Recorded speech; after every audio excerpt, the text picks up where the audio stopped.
الله وبركاته.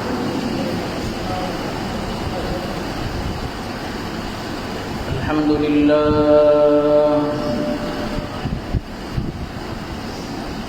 لله نحمده ونستعينه ونستغفره ونؤمن به ونتوكل عليه ونعوذ بالله من شرور أنفسنا ومن سيئات أعمالنا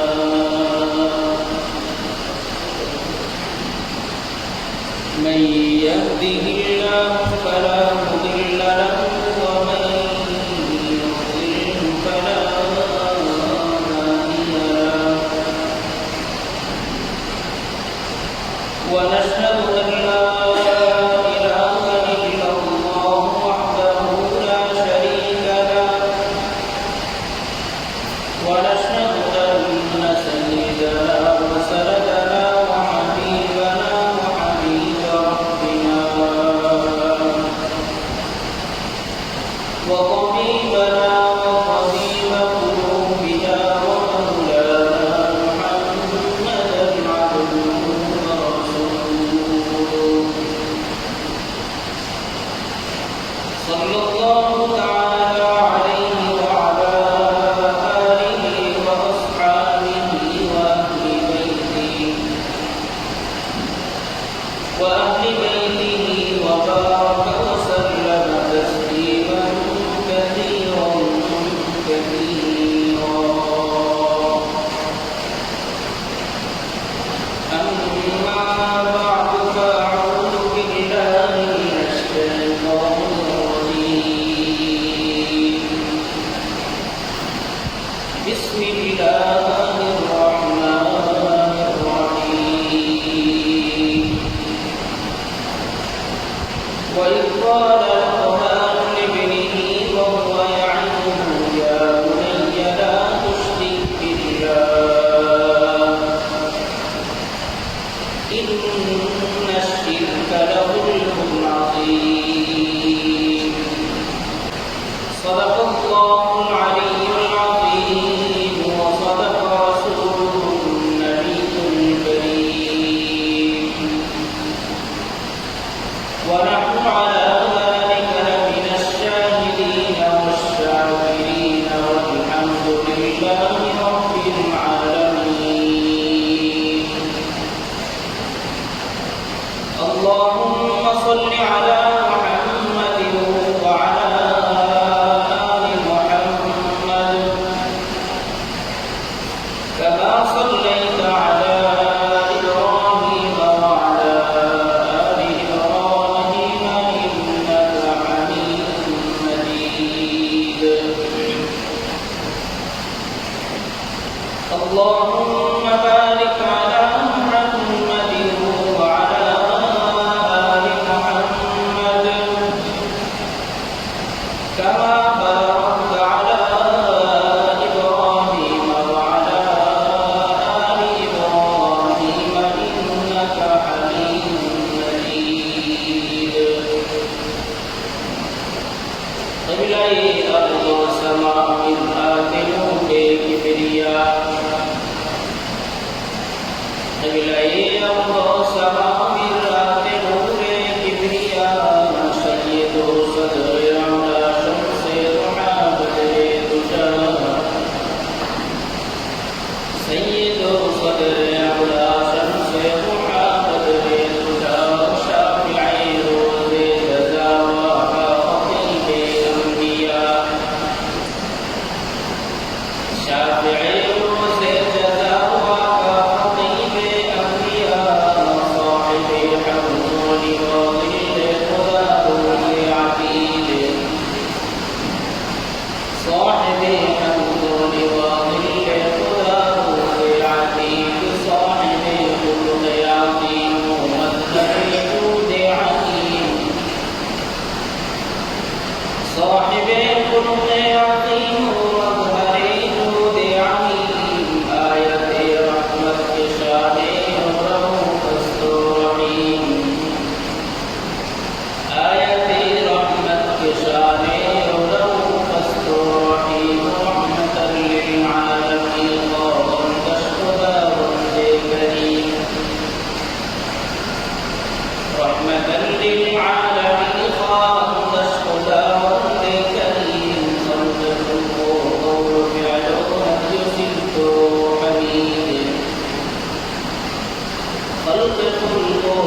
দুনিয়াতে বেঁচে থাকার তৌফিক দান করেছেন।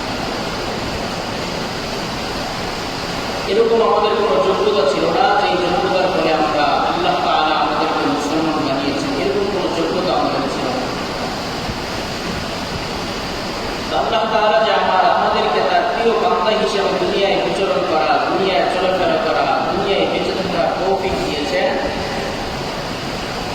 এটা আল্লাহ রাব্বুল আলামিনের অনেক বড় রহমত এবং অনেক বড় করুণা। সেই হিসাবে আমাদের অন্যতম দায়িত্ব হচ্ছে আল্লাহ রাব্বুল আলামিন রাসূল করিম সাল্লাল্লাহু আলাইহি ওয়াসাল্লামের মাধ্যমে যে সমস্ত বিধানাবলী দিয়েছেন সেগুলো পুঙ্খানুপুঙ্খভাবে মেনে চলা। কিন্তু আমরা দুর্ভাগ্য যে যদি আল্লাহ তাআলা আমাদেরকে মুসলমান বানিয়েছেন এবং আমাদের কাজকর্ম আল্লাহ তাআলার সন্তুষ্টি মোতাবেক হওয়ার দরকার ছিল, তা সত্ত্বেও আমাদের নেক আমলের তুলনায় বদ আমলের পরিমাণ অনেক বেশি, যেটা আল্লাহ রাসূল সাল্লাল্লাহু আলাইহি ওয়াসাল্লামের হাদিসের মধ্যে বলেছেন, قال رسول الله صلى الله عليه وسلم إن ابن آدم لحريص على ما منع। আল্লাহ রাসূল সাল্লাল্লাহু আলাইহি ওয়াসাল্লাম বলেন, বনি আদমের স্বাভাবিক একটা অভ্যাস হচ্ছে তাকে যেই সমস্ত কাজ থেকে নিষেধ করা হয় এই কাজের প্রতি সে আরো বেশি ধাবিত হয়। যেমন আল্লাহ তাআলার পক্ষ থেকে শরীয়তের বিধান হচ্ছে গান শোনা যাবে না, কিন্তু বর্তমান সময়ে বিশেষ করে যুবক শ্রেণী, শুধু যুবক শ্রেণী না, সর্বস্তরের মহলের লোকেরা, তাদের কাছে গানটা খুব ভালো লাগে। অথচ আল্লাহ তাআলা নিষেধ করেছেন গান শোনা যাবে না। অনুরূপভাবে আল্লাহ রাব্বুল আলামিনের বিধান হচ্ছে অন্যায়ভাবে দুনিয়ায় বিচরণ করা যাবে না, হারাম জিনিস ভক্ষণ করা যাবে না, হারাম কাজ থেকে বেঁচে থাকতে হবে। এটা আল্লাহ তাআলার ফরমান, আল্লাহ তাআলার আদেশ। কিন্তু আমাদের দুর্ভাগ্য যে আমরা সেই আদেশগুলো মেনে চলতে পারি, বরং যেই কাজ থেকে আমাদেরকে নিষেধ করা হয় এই কাজটা আমরা খুব বেশি পরিমাণে করি। এমনিতেই আমরা আমল খুব বেশি করতে পারি, কি বলেন, খুব বেশি আমল করতে পারি। অনেকের তো ফরজ যে বিধান নামাজ, এই নামাজটাই করার তৌফিক হয় না, সুযোগ হয় না, করতে পারে না, অলসতা, গাফলতি, শয়তানের কথা। তার মধ্যে যতটুকু আমল হয় এই আমলগুলো কিছু কিছু বদ আমলের কারণে এই আমলগুলো বরবাদ হয়ে যায়। তো আমাদের পক্ষ থেকে নিজের ইচ্ছায় কিংবা অনিচ্ছায় এমন সমস্ত ভুল, এমন সমস্ত অপরাধ প্রকাশিত হয়ে যায় যার মাধ্যমে আমরা যে সমস্ত নেক আমল করেছি এই নেক আমল বরবাদ হয়ে যায়। এই নেক আমলের সওয়াব আমাদের জন্য অবশিষ্ট থাকে। কিছু বদ আমল তো এমন আছে যে আমলের মাধ্যমে, যেই কাজের মাধ্যমে স্বয়ং আল্লাহ রাব্বুল আলামিনের প্রতি বিশ্বাস থেকেই সরে যায়। এই জন্য আল্লাহ রাব্বুল আলামিন হযরত লুকমানে হাকীমের বক্তব্য কোরআন কারীমের মধ্যে উল্লেখ করেন। তিনি তার পুত্রকে উপদেশ দিয়ে কিছু উপদেশ দিয়েছিলেন। আল্লাহ রাব্বুল আলামিন ইরশাদ করেন, وَإِذْ قَالَ لُقْمَانُ لِابْنِهِ وَهُوَ يَعِظُهُ يَا بُنَيَّ لَا تُشْرِكْ بِاللَّهِ إِنَّ الشِّرْكَ لَظُلْمٌ عَظِيمٌ। আল্লাহ রাব্বুল আলামিন সূরা লুকমানের মধ্যে হযরত লুকমান হাকীম আলাইহিস সালামের কথা তার পুত্রকে উপদেশ দিয়েছিলেন। এর মধ্যে অন্যতম একটা উপদেশ হচ্ছে তিনি তার পুত্রকে লক্ষ্য করে বলেছেন, ইয়া বুনাইয়া, হে আমার প্রিয় পুত্র, লা তুশরিক বিল্লাহ, তুমি আল্লাহর সাথে কাউকে শরীক করো না।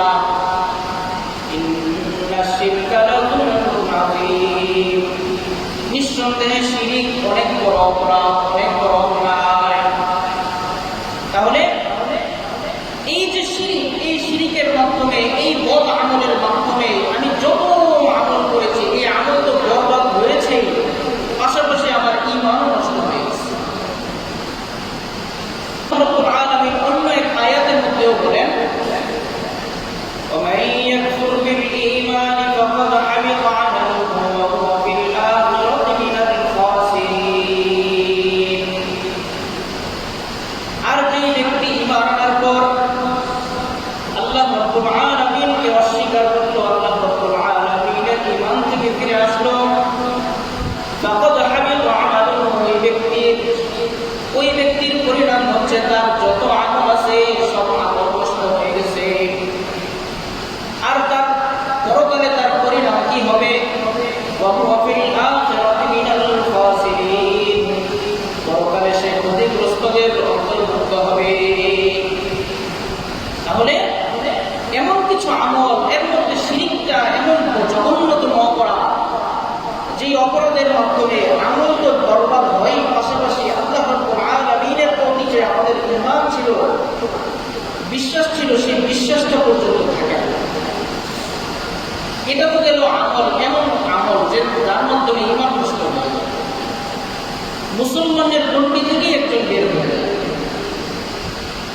তাছাড়া এমন কিছু আমল আছে যে আমলের মাধ্যমে একজন ব্যক্তি মুসলমান থেকে কিন্তু যত আমল করেছে এই আমলের সব তার অবশিষ্ট থাকে না।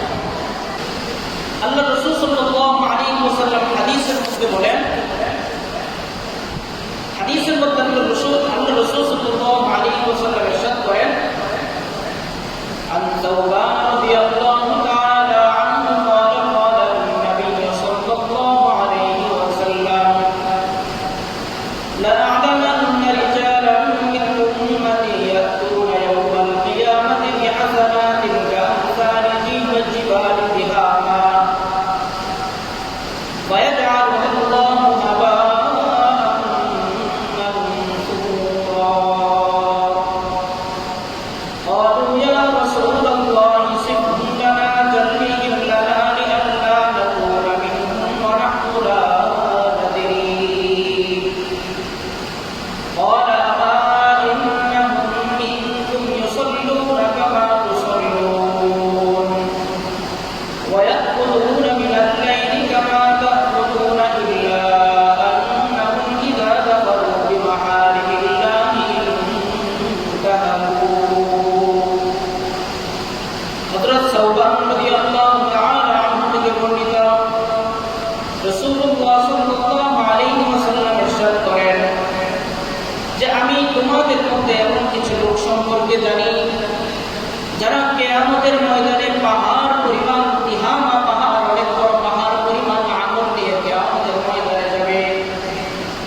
এই আমল নিয়ে যাওয়ার পরে আল্লাহ রাব্বুল আলামিন তার সমস্ত আমলকে হাবা'an মানসুরা, হাওয়ার সাথে মিশিয়ে দিবে, ধুলার সাথে মিশিয়ে দিবে। তার আমলের বিন্দু পরিমাণ তার আমলের কোনো কিছু অবশিষ্ট থাকবে না।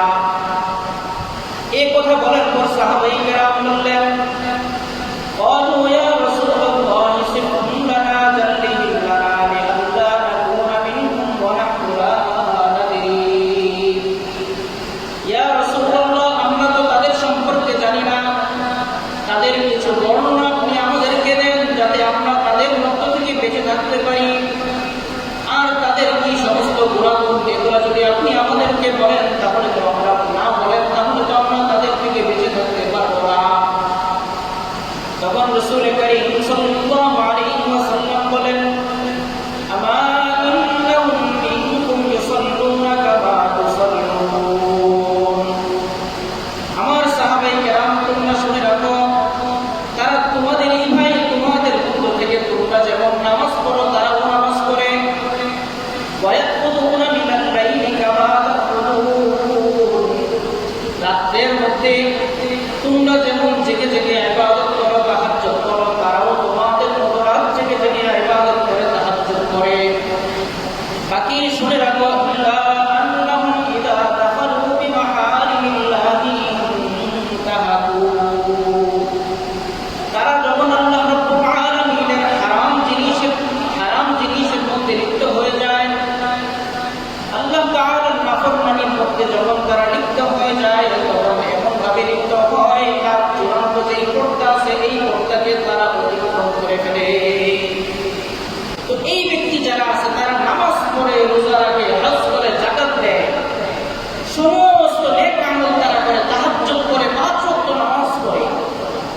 কিন্তু অবস্থা এমন, তারা কিছু কিছু গুনাহ এমন ভাবে করতে থাকে যেটা তাদের সীমানাকে অতিক্রম করে। তো তাদের সম্পর্কে আল্লাহ রাসূল সাল্লাল্লাহু আলাইহি ওয়াসাল্লাম বলেন, ইয়াতুনা ইয়াউমাল কিয়ামাতি বিহাসানাতিন কাআমসালি তিহামাতিন বাইদা ফায়াজআলুহা আল্লাহু হাবাআন মানসুরা। কিয়ামতের ময়দানে তারা অনেক নেক আমল নিয়ে আসবে। তিহামা, শুভ্র তিহামা নামক পাহাড়ের মতো তারা নেক আমল নিয়ে আসবে। বাকি আল্লাহ রাব্বুল আলামিন তাদের এই আমলগুলোকে আল্লাহ তাআলা ধুলির মতো উড়িয়ে দিবে। তো এই সমস্ত আমলগুলোর মধ্যে কিছু কিছু আমল এগুলো আছে, কিছু কিছু বদ আমল আছে, যেই বদ আমলের কারণে আল্লাহ রাব্বুল আলামিন এই যে তার এত নেক আমল, এই নেক আমলগুলোকে আল্লাহ তাআলা ধুলির সাথে মিশিয়ে দিবেন। পরকালে তাদের জন্য কোনো অংশ, কোনো হিস্সা আল্লাহ তাআলা বাকি রাখবেন না। তো এই সমস্ত বদ আমলের মধ্যে অন্যতম একটা বদ আমল হচ্ছে রিয়া, লোক দেখানো আমল করা। নামাজ পড়লো, এই নামাজের উদ্দেশ্য হচ্ছে আরেকজনকে দেখানো। দান করা, এই দান করা তার উদ্দেশ্য হচ্ছে আরেকজনকে দেখানো। হজ করা তার উদ্দেশ্য হচ্ছে আমাকে হাজী সাহেব করবে, আমি হজ করতে পেরেছি, এই জিনিসটা দেখানো। টুকটাক কিছু জ্ঞান অর্জন করা, ইলম অর্জন করা, এর দ্বারা উদ্দেশ্য হচ্ছে আমি উলামায়ে কেরামের সাথে লড়াই করব, আর মূর্খ লোক যারা আছে তাদের সাথে আমি দ্বন্দ্ব করেছি। তো এর মধ্যে অন্যতম বিষয় হচ্ছে রিয়া, লোক দেখানো। আল্লাহ তাআলার সন্তুষ্টির জন্য আমল না করে লোক দেখানোর জন্য আমল করা। হাদিসের মধ্যে রাসূল সাল্লাল্লাহু আলাইহি ওয়াসাল্লাম ইরশাদ করেন, قال النبي صلى الله عليه وسلم أخوف ما أخاف عليكم الشرك الأصغر قالوا يا رسول الله ما الشرك الأصغر قال الرياء يقول الله تعالى لهم يوم القيامة يجازي العباد بأعمالهم اذهبوا إلى الذي كنتم تراءون لكم في الدنيا فانظروا أهل تجدون عندهم خيرا। রাসূলুল্লাহ সাল্লাল্লাহু আলাইহি ওয়াসাল্লাম বলেন, আমি তোমাদের উপর সবচেয়ে যেই জিনিসের ভয় করি সেটা হচ্ছে ছোট শিরক। সাহাবায়ে কেরাম প্রশ্ন করলেন, ইয়া রাসূলুল্লাহ, ছোট শিরক কি জিনিস? তখন রাসূল সাল্লাল্লাহু আলাইহি ওয়াসাল্লাম বলেন, ছোট শিরক দ্বারা উদ্দেশ্য হচ্ছে লোককে দেওয়া আমল করা। পরকালে যখন তারা কিয়ামতের ময়দানে উপস্থিত হবে, তখন আল্লাহ তাআলা তাদেরকে বলবেন, তোমরা যাদেরকে দেখানোর জন্য আমল করেছো তোমরা তাদের কাছে যাও, তাদের কাছে গিয়ে তোমরা দেখো ভালো কিছু তাদের কাছ থেকে তোমরা ব্যবস্থা করতে পারো কিনা। সম্ভব? কিয়ামতের ময়দানে আল্লাহ তাআলা ছাড়া ভালো কিছু দেওয়ার অধিকার কারো আছে? কারণ তো আল্লাহ তাআলা তখনই কথা বলবেন যে তোমরা যাদের জন্য আমল করেছো তাদের কাছে যাও, তাদের থেকে ভালো কিছু নিতে পারবে, নিয়ে আসো। এখন অবস্থা কি হবে? আল্লাহ তাআলা যখন তার রহমত থেকে দূরে সরিয়ে দিলেন, তখন আমাদের জাহান্নাম ছাড়া কোনো উপায় নেই। অন্য এক হাদিসের মধ্যে আল্লাহ রাসূল সাল্লাল্লাহু আলাইহি ওয়াসাল্লাম বলেন, عن شداد بن أوس رضي الله تعالى عنه قال قال سمعت رسول الله صلى الله عليه وسلم يقول من صلى يرائي فقد أشرك ومن صام يرائي فقد أشرك ومن تصدق يرائي فقد أشرك। হযরত শাদ্দাদ ইবনে আওস রাদিয়াল্লাহু তাআলা আনহু থেকে বর্ণিত, রাসূলুল্লাহ সাল্লাল্লাহু আলাইহি ওয়াসাল্লামকে তিনি বলতে শুনেছেন, তিনি বলেন, আল্লাহ রাসূল সাল্লাল্লাহু আলাইহি ওয়াসাল্লাম বলেন, যেই ব্যক্তি লোক দেখানোর জন্য নামাজ পড়লো সে শিরক করলো, যেই ব্যক্তি লোক দেখানোর জন্য রোজা রাখলো সে শিরক করলো, যেই ব্যক্তি লোক দেখানোর জন্য কোনো কিছু দান করলো সে শিরক করলো। দান করার সময় 100 টাকা নোট, 1000 টাকা নোট সবার সামনে উঠে ভালোভাবে তুলে সবার সামনে দেয়, যাতে নজরে পড়ে যাবে 1000 টাকা দান করছে। আবার দান করার পরে যদি এলান না করা হয় যে অমুক ব্যক্তি দান করছে, তাহলেও রাগ করা হয় যে আমি যে দান করলাম এটা জানাইলেন না কেন। আপনার দান করার উদ্দেশ্য হচ্ছে না তার সন্তুষ্টি অর্জন করা। সন্তুষ্টি যদি অর্জন করা হয় তাহলে মানুষ জানুক বা না জানুক আল্লাহর সন্তুষ্টিটা আমি পেয়ে যাচ্ছি। এই জন্য একজন ব্যক্তি যখন কিয়ামতের ময়দানে উঠবে এই রিয়া নিয়ে, সে যত আমল করুক না কেন সে পরকালে গিয়ে দেখবে তার কোনো আমল অবশিষ্ট নেই। অন্য এক হাদিসের মধ্যে আল্লাহ রাসূল সাল্লাল্লাহু আলাইহি ওয়াসাল্লাম বলেন, قال رسول الله صلى الله عليه وسلم إذا كان يوم القيامة صارت أمتي على ثلاث فرق فرقة يعبدون الله خالصا وفرقة يعبدون الله رياء وفرقة يعبدون الله يصيبون به دنيا رسول الله صلى الله عليه وسلم বলেন কাল কিয়ামতের ময়দানে আমার উম্মত তিন ভাগে বিভক্ত হয়ে যাবে। এর মধ্যে এক দল থাকবে, একটা ভাগ থাকবে যারা আল্লাহ রাব্বুল আলামিনের সন্তুষ্টির জন্য ইবাদত করেছে। আরেকটা ভাগ থাকবে যেই ব্যক্তি মানুষকে দেখানোর জন্য ইবাদত করেছে। আরেকটা ভাগ থাকবে যেই ব্যক্তি দুনিয়ার মধ্য থেকে কোনো কিছু অর্জন করার জন্য আল্লাহ তাআলা ইবাদত করেছে। তো কিয়ামতের ময়দানে এই ব্যক্তি সমস্ত ব্যক্তি যারা উঠবে রিয়া থাকবে আমলের মধ্যে, আল্লাহ রাসূল সাল্লাল্লাহু আলাইহি ওয়াসাল্লাম বলতেছেন ওই ব্যক্তি কিয়ামতের ময়দানে যতই আমল করে যাক না কেন পরকালে এই আমলের কোনো অংশ তার অবশিষ্ট থাকবে না। এটা হচ্ছে এক নম্বর অপরাধ, এক নম্বর বদ আমল, যার কারণে সমস্ত নেক আমল বরবাদ। দ্বিতীয় নম্বর বদ আমল হচ্ছে হিংসা, একজন আরেকজনের প্রতি হিংসা করা। এই সম্পর্কে আল্লাহ রাসূল সাল্লাল্লাহু আলাইহি ওয়াসাল্লাম হাদিসের মধ্যে ইরশাদ করেন, قال رسول الله صلى الله عليه وسلم إياكم والحسد فإن الحسد يأكل الحسنات كما تأكل النار الحطب রাসূলুল্লাহ সাল্লাল্লাহু আলাইহি ওয়াসাল্লাম ইরশাদ করেন, তোমরা হিংসা থেকে বেঁচে থাকো। একজন ব্যক্তি যখন আরেকজন ব্যক্তির প্রতি হিংসা করে এই হিংসার মাধ্যমে তার যত নেক আমল আছে সব নেক আমলকে গ্রাস করে ফেলে হিংসা। যেমন আগুনের মধ্যে তোমরা লাকড়ি দিলে এই আগুন লাকড়িটাকে যেমন গ্রাস করে ফেলে একজন ব্যক্তির মধ্যে যখন হিংসা থাকে এই হিংসা তার সমস্ত নেক আমলকে গ্রাস করে ফেলে। তাহলে হিংসা যদি থাকে এই হিংসার মাধ্যমে আমার যত আমল আছে এই সব আমলকে গ্রাস করে ফেলে, সব আমলের সব বরবাদ হয়ে যায়। এই জন্য আমরা হাদিসের কুদসির মধ্যে আল্লাহ রাসূল সাল্লাল্লাহু আলাইহি ওয়াসাল্লাম বলেন, আল্লাহ তাআলার ইরশাদ কি বলতেছে, মাইয়াতু কাযালিকা ফালাস্তু মিনহু ওয়া লাইসা বিমিন্নি। রাসূলুল্লাহ সাল্লাল্লাহু আলাইহি ওয়াসাল্লাম বলেন, আল্লাহ রাব্বুল আলামিন বলেন, এই হিংসা যার মধ্যে থাকবে আমি আল্লাহ তার মধ্যেও নাই, সে আমারও মধ্যে নাই। অর্থাৎ আমি তার থেকে দায় মুক্তি, সেও আমার থেকে দায় মুক্তি। সে কিভাবে দুনিয়ায় চলবে, পরকালে তার কি হবে, এটা নিয়ে আমার কোনো পরোয়া নেই। তাহলে যেই সমস্ত বদ আমলের মাধ্যমে আমাদের নেক আমল বরবাদ হয়ে যায় এর মধ্যে দ্বিতীয় নম্বর কি বলছি, হিংসা। দ্বিতীয় নম্বর কি হিংসা। এক নম্বর হচ্ছে রিয়া, দ্বিতীয় নম্বর হচ্ছে হিংসা।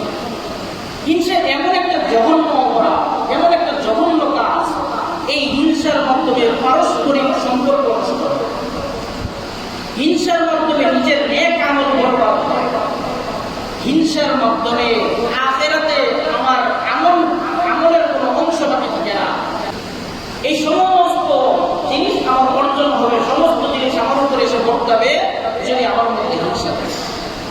এটা হচ্ছে দ্বিতীয় নম্বর অপরাধ।